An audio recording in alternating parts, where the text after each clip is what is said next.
രാഗിനും തൊടുന്നതോടൊപ്പം ശ്രീ വെങ്ങാനൂർ നമുക്കൊപ്പമുണ്ട്. ശ്രീ വെങ്ങാനൂർ, ഇപ്പോൾ പ്രോസിക്യൂഷന്റെ പ്രതികരണം കേട്ടു. നിരാശയുണ്ട് എന്ന് തന്നെയാണ്.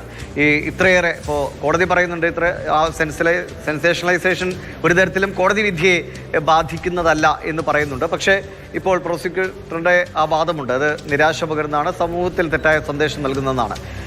ഇതിലും വലിയൊരു ശിക്ഷാവിധിയിലേക്ക് പോകേണ്ടതായിരുന്നു എന്നാണോ അങ്ങേക്കും തോന്നുന്നത്? അതോ ഇനി അടുത്ത കോർട്ടിലേക്ക് പോകാനുള്ള ഒരു സാധ്യത തന്നെയാണ്?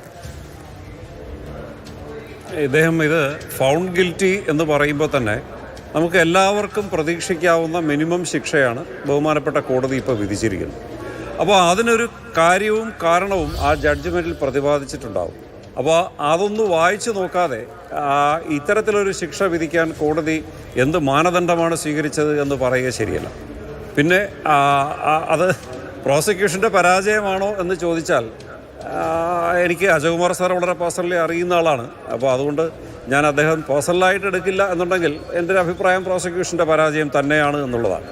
പിന്നെ അതിനേക്കാളുപരി ഇൻവെസ്റ്റിഗേഷൻ ഏജൻസി അല്ലെങ്കിൽ ഇൻവെസ്റ്റിഗേറ്റിംഗ് ഓഫീസേഴ്സ് കാണിച്ചിട്ടുള്ള സംഗതികളൊക്കെ ശരിയാക്കിയെടുക്കുന്നതിന് അദ്ദേഹത്തിനൊരു പരിധിയും പരിമിതിയുമൊക്കെ ഉണ്ടാവും. അതും ഈ കേസിനെ ദോഷമായി ബാധിച്ചിട്ടുണ്ടാവും.